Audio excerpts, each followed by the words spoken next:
and welcome to Creating in Color, sharing the creative endeavors of people of color. I'm your host, Kaybe, and today we speak with Gabriel Williams, a 3D modeler who's worked on many short film projects, including a TV show with Carl Jones. How are you today, Gabriel? Doing good. What is a 3D modeler?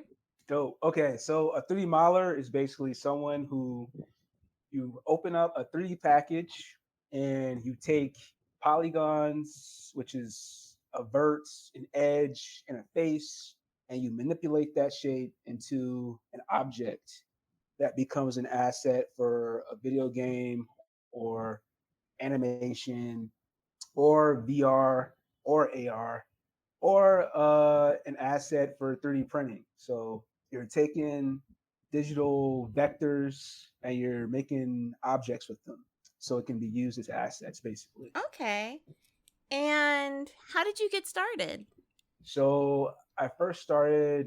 Uh, so at first I wanted to do 2D animation, and then I got like it was like a sort of like a graphic design, like 2 year graphic design degree, but they had like animation classes to go along with it. So I started using 3ds Max around that time and started learning about 3D modeling while taking this basically 2 year graphic design course.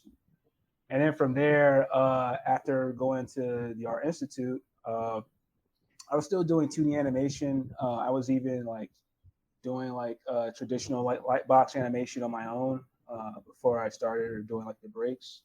And I started learning Maya, and then from there, I started learning about more about like 3D modeling and just modeling environments, characters while going to school. And then after I left school, I started learning different software.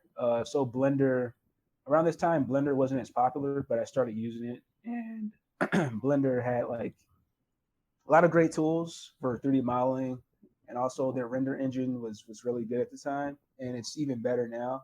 And that's how I basically got started. So graphic design, and then learning some 3D software. Nice. Did you always know you wanted to get into animation? Oh, I mean, you did say you did graphic design, but then like you went over to animation. What shifted your mindset? So I always wanted to do animation. I was just trying to find different ways to learn it. At the time, online animation schools, and there wasn't too many people like using like Flash. So like I guess like early back in the day, there wasn't too many people doing like YouTube animation and doing like oh man, what is that old Flash animation site called? Newgrounds?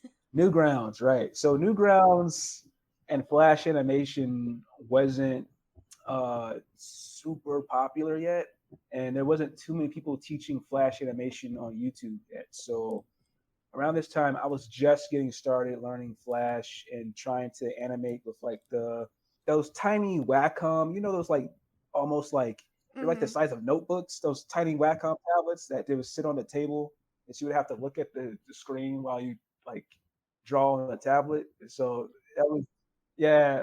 So I would try to do Flash animation with that. It was really hard. So I would go back to paper and I would scan like drawings on like my printer from my Lightbox, and I would create animations that way. And I would just take like the frames and I would just sequence it in Flash, and I would time it in Flash. But I wouldn't draw in Flash because it was too hard for me at the time, drawing on that tiny tablet on the desk. So, and that's sort of how I kept going in animation because they weren't teaching traditional animation.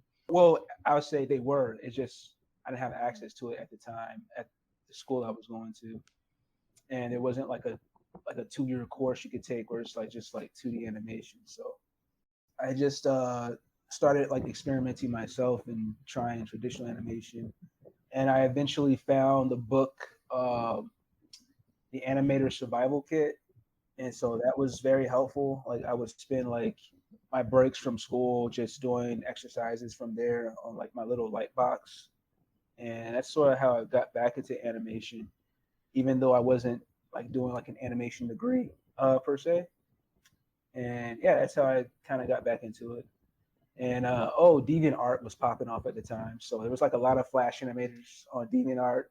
Um, LaShawn Thomas was getting pretty big around this time. Shauna Mills. Yeah, the internet was kind of growing around this time, but I wasn't too familiar with anything yet. So yeah, that's how I kind of got into animation after that. Are you looking into other departments along the 3D asset pipeline besides modeling? Yeah, so I started taking a rigging class recently.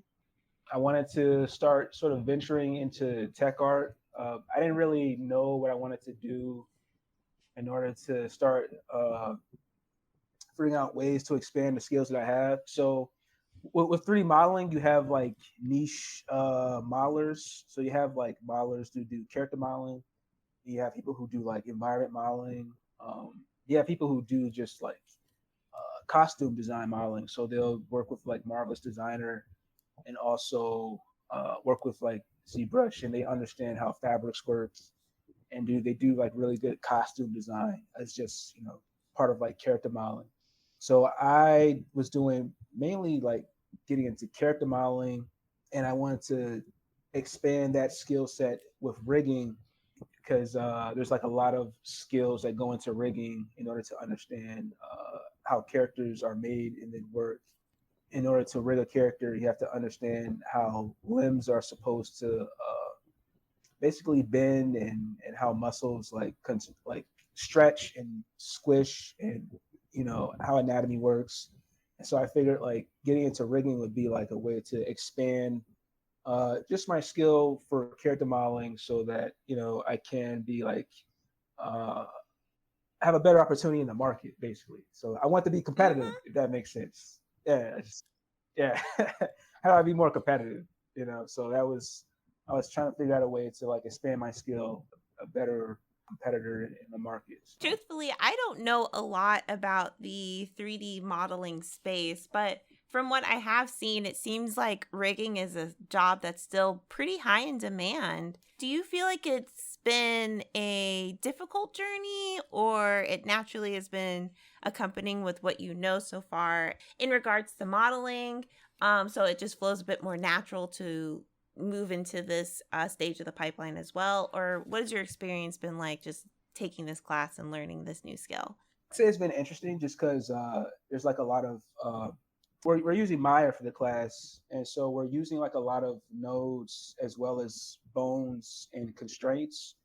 So it's been like a lot of like relearning rigging, because I've done rigging before, but it was like I call it dirty rigging. So it's just like just kind of just kind of putting stuff together to make characters move and animate it, and there's no actual like construction or like method to what you're doing. You're just kind of rigging for like whatever you need it to do, and you don't know if it would Hmm. actually work for anyone else or not.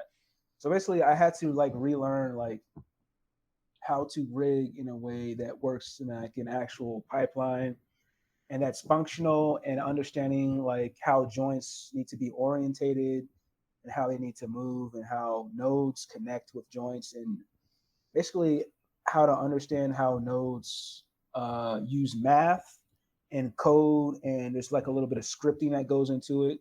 So it's way more technical, and I've been sort of dipping my feet into just learning how the nodes work, constraints, and bones work, and how to take all those basically the foundation of rigging, so that you can understand problem solving. Because rigging is a lot about problem solving, and Hmm. then from there you sort of understand repetition and repeat, and understand how to put nodes and bones and constraints together and scripts to build a controller for a model or asset.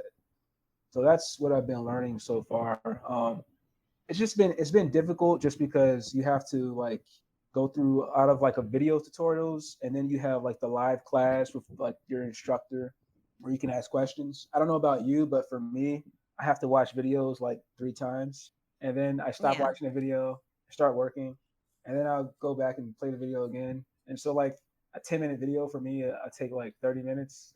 Hmm. I'm playing it over because I'm playing it constantly, and then going back to work and then playing the video. And I dread that. It's hard.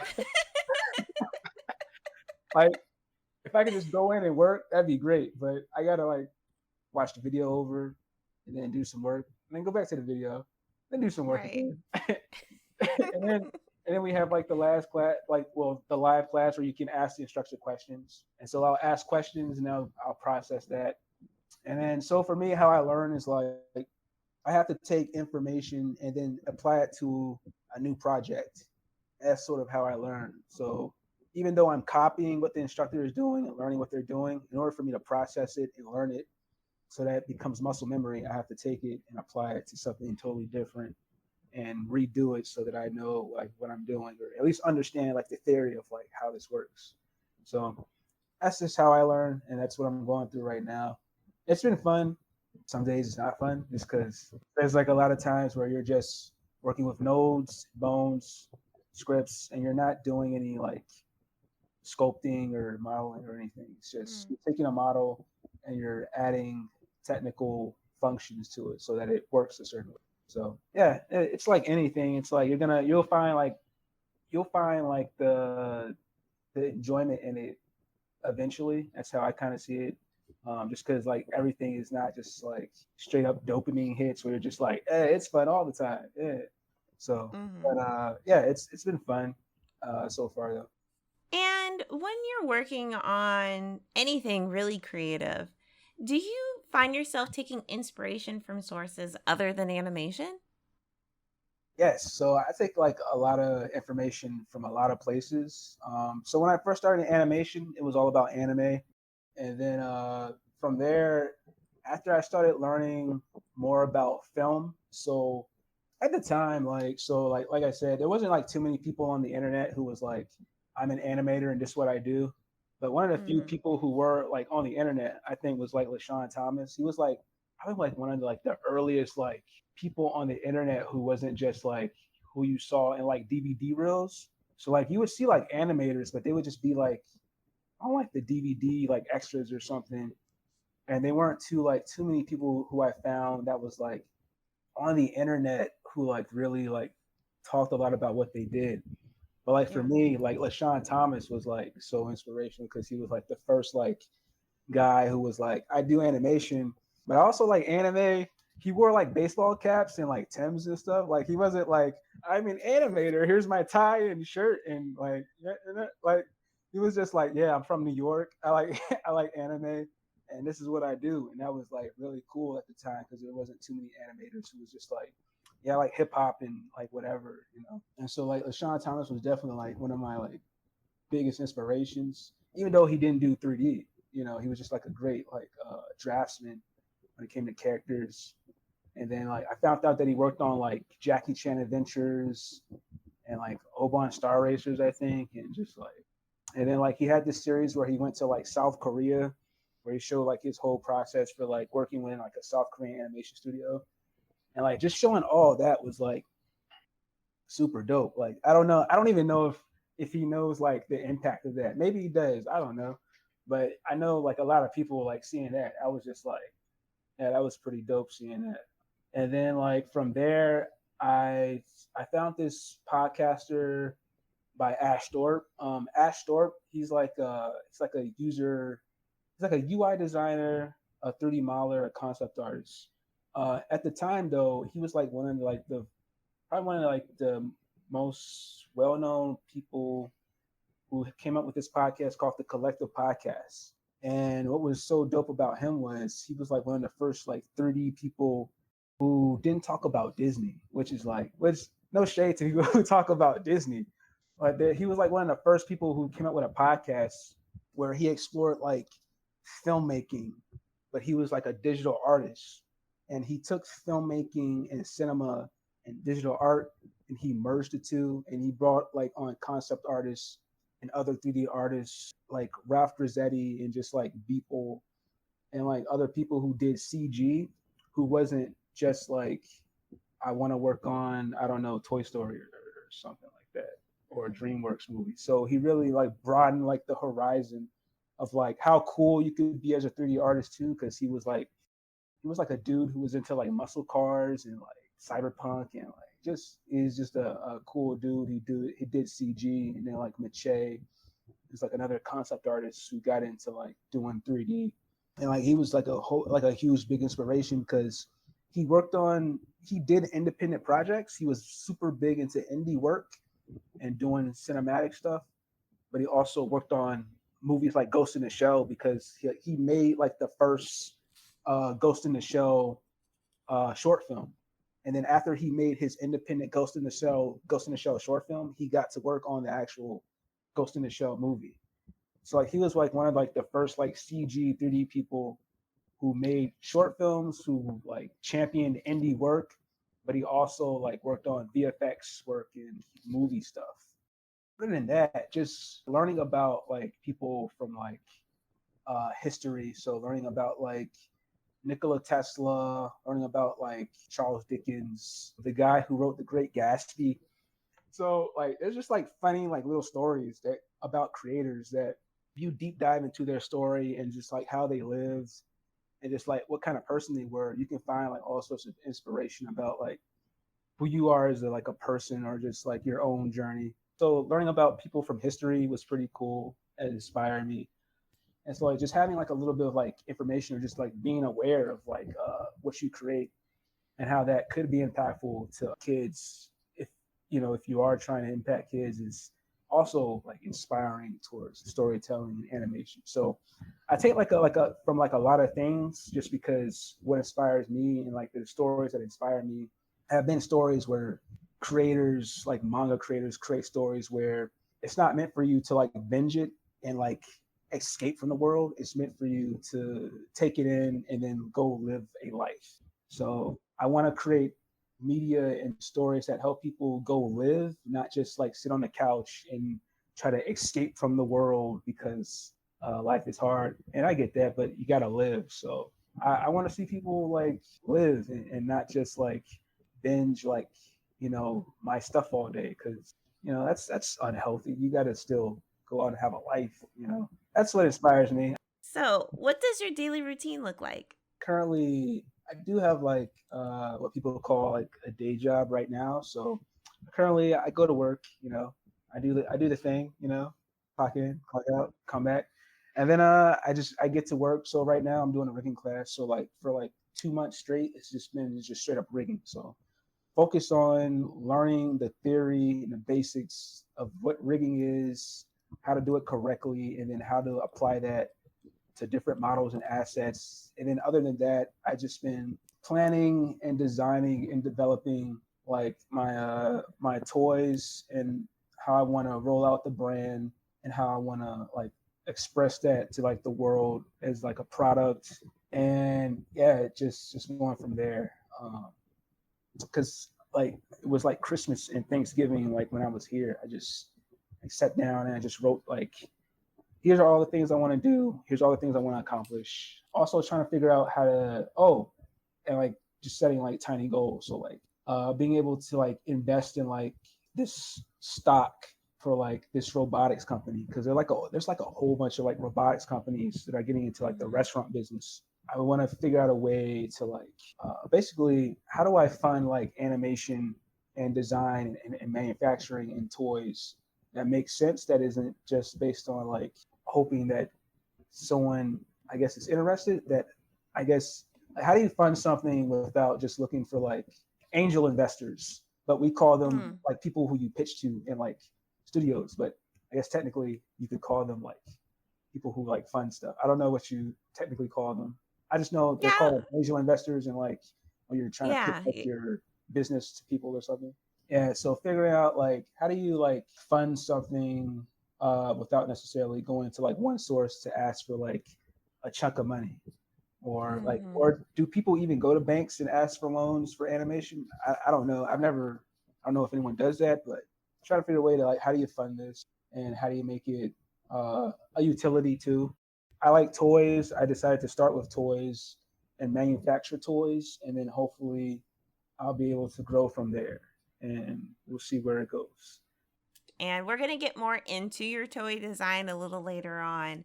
I'm very excited to learn more about what specific roadblocks do you try to watch out for while making your things? Well, I guess I can speak for myself. So I think the most important thing for anybody to like get anything done is they need like confidence. So I think like a lot of people when they grow up, depending on like your childhood brain upbringing or whatever, your parents either instill like the greatest confidence in the world in you, or they instill like fear. So it's either those two typically. You're either instilled with fear Mm. or you're instilled with like the world is your oyster. And so for me, it was more fear than confidence. So basically for me, the biggest roadblock has been like making sure that I rededicate myself to like my goals and like the vision every single day. Just because Mhm. I wish I was like I just wake up 5 a.m. in the morning every day and I meditate, and then after I meditate, I go to like do my like Pilates or something. And then after Pilates, I come back and oh, I'm just good and I just get to work. But that's how it doesn't work like that for me. Like Yeah. I gotta like every single day I gotta make sure like I rededicate myself to like the vision, the goal, and make sure that I'm reorientating myself to like doing everything that I can in my power to make things move and happen and go from there. So I think like my biggest roadblock for me is just like not letting the old you or like your old version of you or just like the part of you that you know like you have to constantly like look at and like maintain and make sure like they're not letting them stop you. I think there's like a lot of things that can be addicting to people because it's comfortable and it's what they know. And so Mhm. for me, it's all about making sure I don't allow myself to go back to what I know and what's comfortable so that I can grow and that I can continue to like achieve things and keep going forward to like the goals that I have.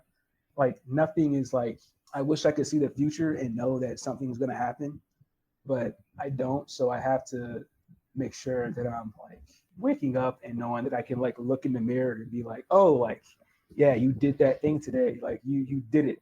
You're awesome. And then I go to bed, then I wake up and make sure I can do it again. You mentioned that you've been getting into toy design. And do you mind going into some detail about your project? I took a online toy design class with Whitney Paulette. She's like a really good toy designer. She teamed up with Rad Sechrist. He made this online school for like learning skills like storyboarding, animation. I saw that they had like a toy design class. Started like learning a lot about like the toy design process, and how they market toys, how they like look at trends when it comes to like boys and girls and brands, and like how they design toys and what sort of materials and what they do like manufacture toys and all sorts of like putting together design sheets for toys and engineering like measurements and understanding what like centimeters and inches and how that works when you're planning out the toy and how they actually like use like key colors for things like that. And so for me, I just like I said, I want to figure out a way to again using skills that I have and expanding it out to other industries or skills so that I can find other ways to expand like my skill set, bring in income, and just be like more creative and understand and be more of a designer too, and not just like entertainment sort of artist.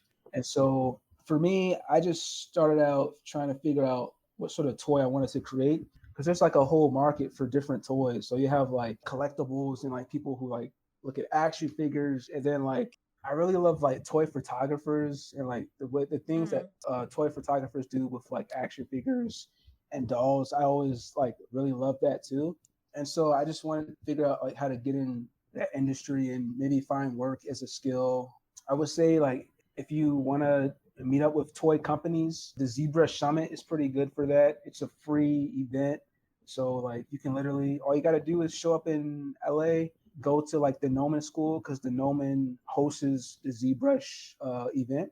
And so just show up in LA, go to Gnomon. The tickets are free. The only thing that's not free, if you want to take like an actual workshop there at the Gnomon school where the event's going on, that's the only thing that you got to pay for. But other than that, like Mm. everything else is pretty free. It's a great event. They have on the spot like interviews with like people from toy companies, people from video game companies. So if you want to bring your portfolio, guess what? It's a free event. All you got to do, if you don't live in LA, just buy a plane ticket, show up at the Gnomon School, sign up, get your portfolio looked at. If you're a 3D artist. That's one of like probably one of the best like free events that you can go to and get your portfolio looked at. And you're not trying to like check out companies who only do like 2D or like only looking for like visual development or like storyboarding. This is an event that's pretty much for the most part for 3D artists, and it's free. And I don't find too many events like that. So you should definitely go there if you're trying to get your portfolio looked at, meet other 3D artists. I met like this Disney artist from like Canada. I met this like character artist from like the UK. So there's like people who show up there and they don't even live in like America. So, and oh man, what was the question again? I wanted to learn more about your project. Right. Okay. So the project is called Night Dreams. So I wanted to create a toy collectible project that was based on like RPGs and the fantasy genre. I don't really see too many like stories about, and I also love isekai. So if you know what isekai is, I love the isekai genre. So the toy project is based on, I wanted to create a black isekai. And so I wanted to create toy collectibles that was based on an isekai, mostly like RPG, fantasy genre of isekai. And I thought it'd be cool to create a story that would sort of deconstruct Black people going into another world where the politics and the history doesn't exist, as well as deconstructing different generations of Black people sort of learning from each other in this other world.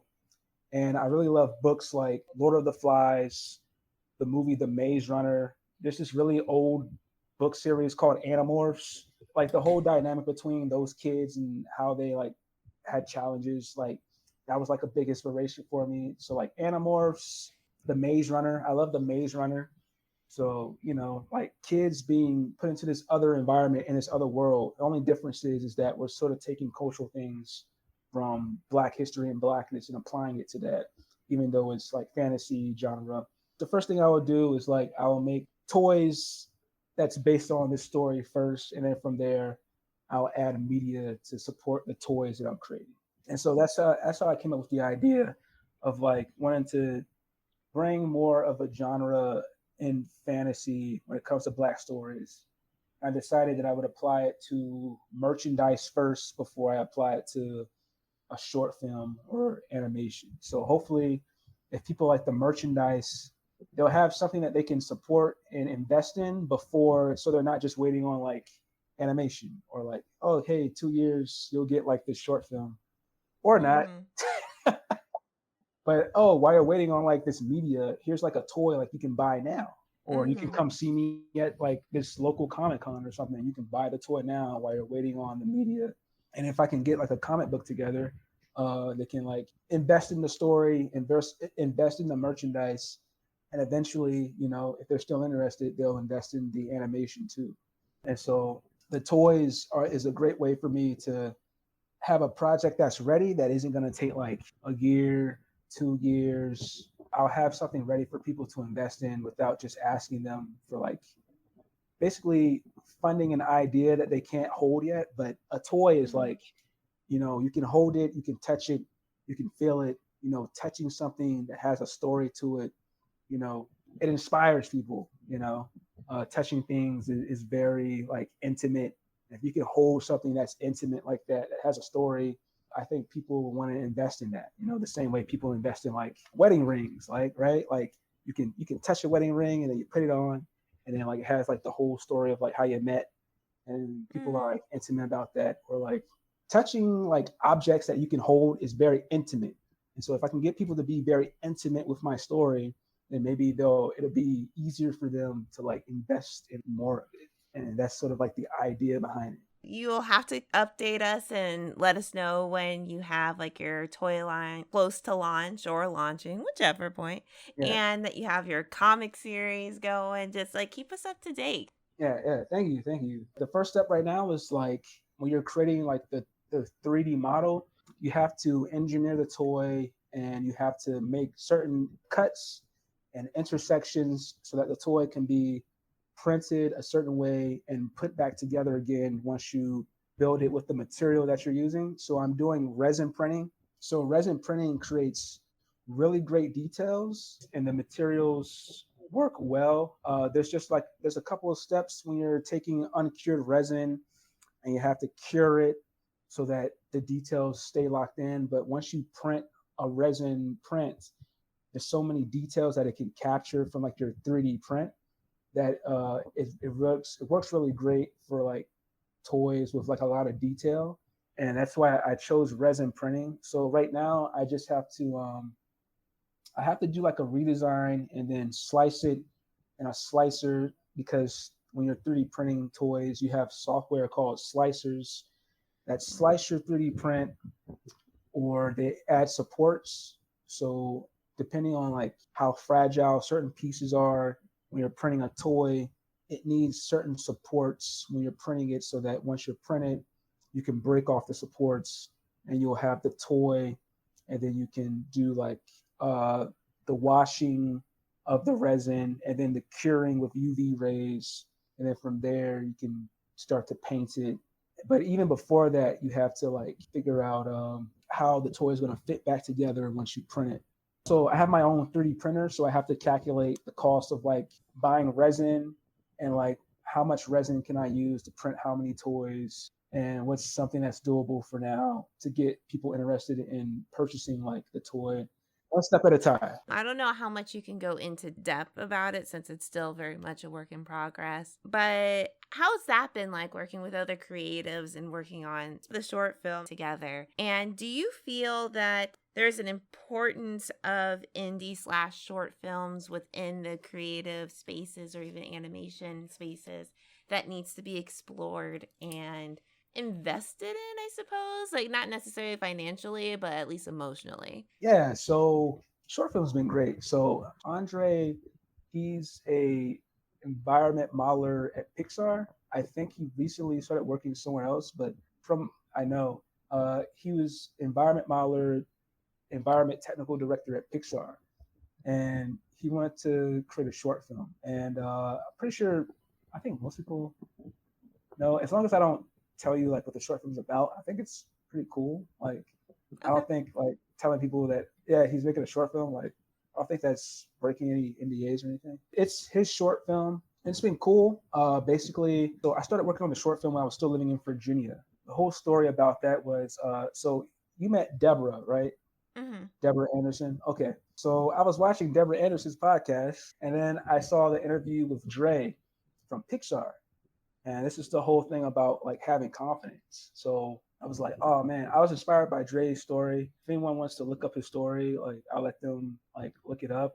So go check out Deborah's podcast to look up his story. I don't want to tell the story for him. All I just know, like his story was incredible. Like, and his story inspired me that I reached out to him, because like it's not every day that you meet like people in the animation industry who's been like, yeah, I've been through some stuff. Like I've seen some things, and now I'm applying it to like my own work. And so like I contacted him on LinkedIn. I was like, hey man, your story was super inspiring. It was great listening to you on the podcast. And I just told him that I wasn't expecting him to like want to like talk or like engage more, because I was like, hey, he's probably busy. You know, he works at Pixar. He doesn't need to talk to some guy in Virginia, like whatever. Yeah, he hit me up. He was like, "Hey man, let's chat when you're free." And I was like, "For sure." And so we chatted. Told me his whole story, his whole background, and he told me about his short film. I was like, "Hey man, I'll model like a lamp or a doorknob or whatever, you know, like I'll model anything on your short film, whatever." He was like, "So like, what are you interested in?" I was like, "Character modeling. Like that's what I'm focused on." He was like, "All right, you're gonna do characters then." And then from there, he brings me on to his short film, and there's all these incredible artists that I'm meeting and looking at their work and how they're, and I'm getting like my work, basically, you know, I'm getting critiqued. If you're working on a short film, like this is like for free, by the way, like just to let people know, like I'm not getting paid or anything. I'm just like whatever. Like his story is inspiring. The short film is inspiring, and even if he didn't like work at Pixar, I would have still wanted to be a part of it, just because his story was just that incredible. Just learning from like character artists, modelers, people who just basically go into like the realm of like competing as artists in a market and being able to like show like results on like a whole nother level.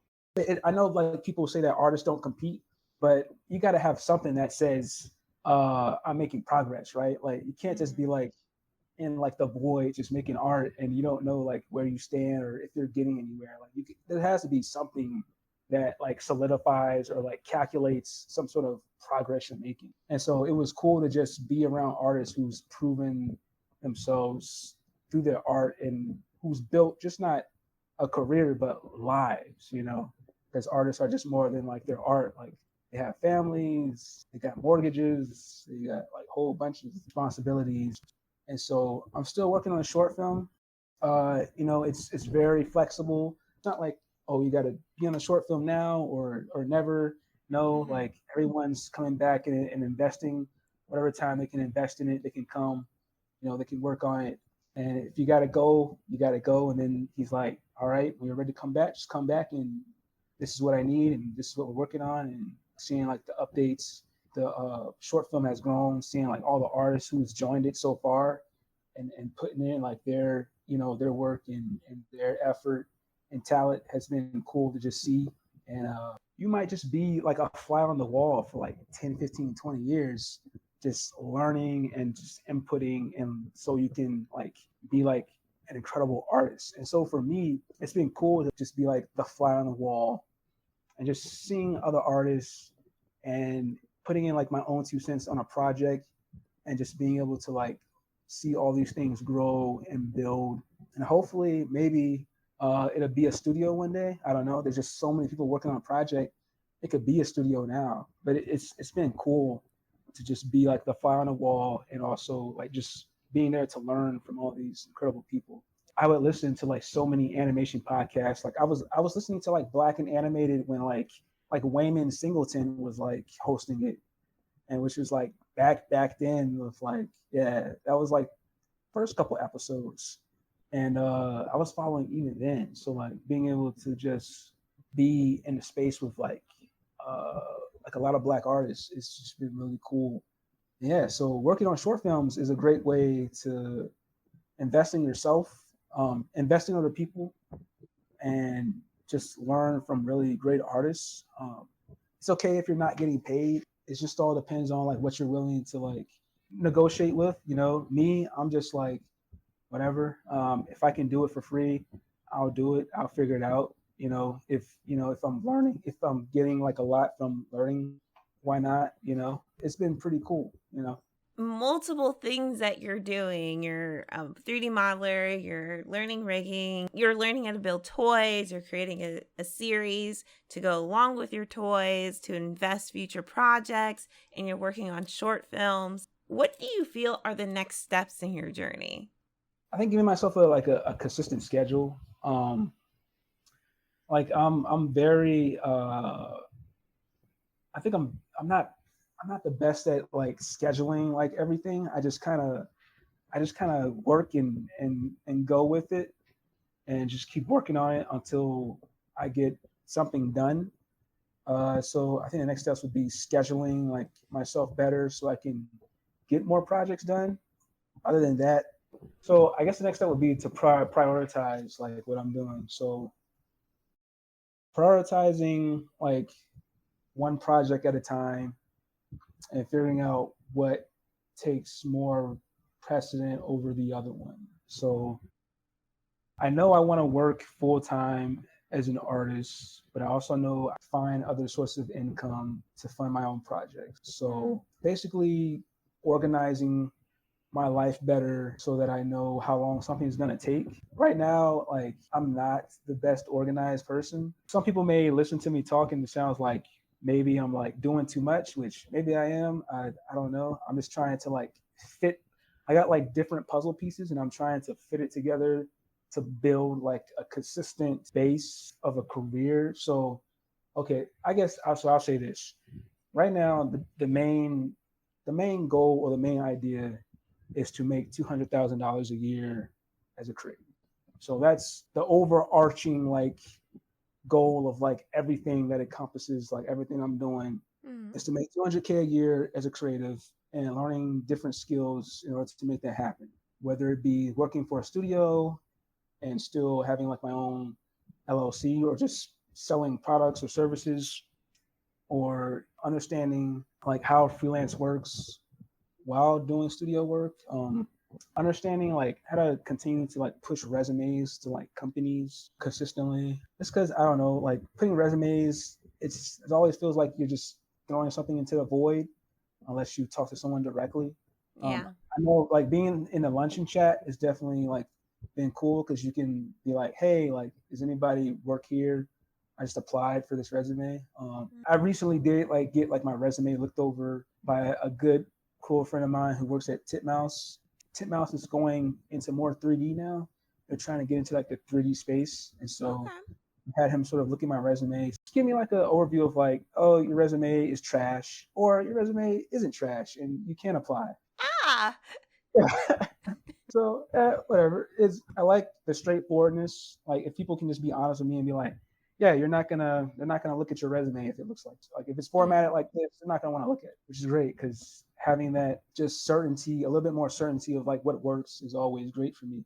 Yeah, so for me right now, like the whole goal is to like learning different things and putting it together so that I can make that 200K a year goal. So there's artists online that I've been looking at, YouTube artists of like how they make 200K a year. There's another artist who does like motion design who sort of breaks down like he's called Six Figure Income. So he breaks down like how to do like client acquisition. I've never done client acquisition. I just kind of always been on Instagram and someone would randomly hit me up and be like, hey, like you want to work on this? Like that's how I worked on like the Carl Jones project. I got hit up on Instagram with a cool guy named Saxton Moore, who's like a veteran in the animation industry, who worked on like early days of like Cartoon Network, things like that. He saw my work. I just reached out to him. He asked me if I wanted to like do an art test for a project, and I was like, yeah. And then from there, kind of got different work doing stuff like that. I just never got into the practice of like getting in contact with clients. Like, how do you actually contact a client, pitch them a service and then actually talk with them and get a lead and then like actually follow up and like go from there. And then doing that consistently like every month so that it becomes consistent income. So just learning different skills that have helped me in the long run so that I'm not just like always waiting for something or like putting out artwork and then waiting for someone to see it and say, your artwork was cool. You want some money for this project I'm doing? Mm-hmm. And me being like, yeah, give me some money. Yes, please. So how do you make money with art on purpose and not by accident? So yeah, that's the biggest thing. That's my focus. So taking all these different skills and making money on purpose as a creative that makes sense, and that has a goal and that has something that I know where I'm going, and it's not just this oblivious thing. Okay, so now is the time for rapid questions where I'll ask you a series of questions and you just answer them as quickly as possible. Are you ready? Okay, yeah. Okay, perfect. What's your favorite season? My favorite season, fall. I like fall because you can wear shorts and a jacket. What's your favorite seasoning? Favorite seasoning, Rapid questions, rapid questions, rapid questions. paprika. Okay, cool. Tea or coffee? Coffee for sure. And Oh, how do you... matcha tea. Oh, matcha tea though. Matcha tea is great. Oh, I like matcha matcha tea. tea. Yeah, Okay. yeah, Do you prefer yeah. it with milk or with water? Milk. Actually, you know what? I'll just say tea because I like bubble tea. Is it pronounced bubble tea or I call it boba. boba tea? Yeah, it's boba tea. For some reason, I call it bubble tea because it's like bubbles in the bottom of it. Yeah, but yeah, boba tea, matcha tea. I'll say tea. Yeah. Ask permission or beg for forgiveness? Beg for forgiveness. Yeah, like asking for permission for like things you want to do in life. I think you should probably just beg for forgiveness. Cats or dogs? Dogs for sure. I don't like Oh. cats. What? Yeah, I don't like cats. Zero, cover your ears. Yeah, cats are moody. They're all like Cats are like, I don't know. You haven't met my cat. You haven't met my cat. Yeah, they scare easily. I hear that cats can give you like they can give you like this thing in your brain where you want more cats. Okay, that is a very specific thing that you are listing. That is not all cats. Damn. I'm not saying everybody gets it. So okay, but look it up. Okay, Google this. Okay. No. So apparently there's a thing where cats, they can spread this organism to mouse. So mice. So mice will get this thing in their brain from a cat that makes them want to be near more cats. And that's how they get eaten. And so apparently cats can do the same thing with people, and that's why people collect cats, because they want more cats. Because I don't know if this is science. I just know that this is what they do with mice. And so this is how cats collect mice. Like they give off some little pheromone or some sort of thing that makes mice want to get eaten by cats. I don't know. Well, but I heard of that too. And it's like a essentially like a parasite. Not necessarily, don't quote me on that. That's in their feces. So if you and not all cats have this. So you're more likely to have like run into this with maybe like a feral cat. I don't know why you would be handling wild cat poop. I don't know. Everyone's got their quirks, I guess. Yeah. But like, yeah, I heard that. It's like called toxoplasmy or something like that. I don't know. I did want to check out a cat cafe. I was like, cat cafe, but I won't own a cat. If I can go check out cats and then leave them where they are, I'll do that. I won't own a cat though. But I'm not like a pet person anyway, to be honest. Like I prefer like fish, but not as like friends, as like decor, like in a wall. So like tattooed tropical fish in a wall as an aquarium, as like the backdrop of like that's like my dream, is to like have like when I get my own place, to just have like a decor of like tropical tattooed fish in a wall, just swimming around. Like that's I like fish for that. As far as like pets, I'm not interested in being friends with pets. I'm just like, there's enough humans on the planet. Like I'm fine with that. But I do like tattooed fish, so that's cool. I see. Okay. Give me a word that starts with the letter Q. And don't say queen or a name. Everyone says queen. Don't say queen. Q. Not to roast everyone who said queen. Well done. Q. Quarters. I'll say quarters. Give me a second one. Second one? Yeah. Yeah, it's tough, huh? Quail? Is that how you spell quail? Mm-hmm. With a Q? Mm-hmm. They're cute. Okay, that's fine. Oh, I thought people eat them. I don't know what they looked like. I just thought they were food. You're hurting me, Gabriel. Stop. Cause I'm a little hungry, and so I was like, oh my god! I was like, quail, a quail would be pretty tasty right now. I think it tastes like chicken. Oh my god! What do quails look like? Are they like big? Are they like turkeys? I'm not gonna tell you so we can catch it and eat it. Jeez. Oh man. Quail hunting. You know what? I think people go quail hunting. And thank you so much, Gabriel, for speaking with us today. It's been a pleasure. Do you have any social media you would like to share with us? Yeah, so you can check me out on Instagram at Cartoon Gabe. So cartoon, but the 2 O's are zeros, and then dash, and then Gabe. So Cartoon Gabe on Instagram. I'm up there for the most part. Sometimes I'm on LinkedIn. It's been hard trying to keep up with social media sites, but Instagram, I'm pretty frequent up there. I haven't posted in a while though. Hopefully after this rigging class, I'll get to like posting stuff again. So.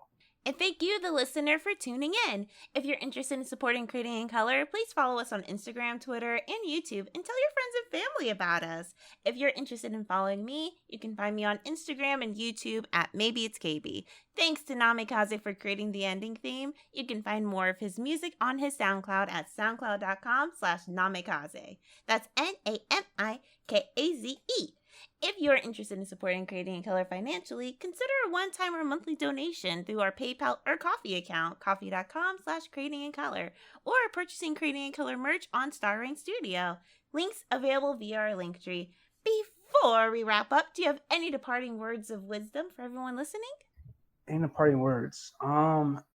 This is my favorite one. I hope it's not too like dramatic or people don't take it too seriously, but David Goggins, he says this cool thing where it's like, how do you want to live and then how do you want to die? So basically like planning your life so you know like both of those sort of things, like how do you want to do it and how do you want to end it. Just think about that when you're trying to decide when you want to take risks, because none of us are gonna like live forever. So thank you so much. This has been Creating in Color. Keep striving, keep trying, keep creating. Bye. Bye. Bye.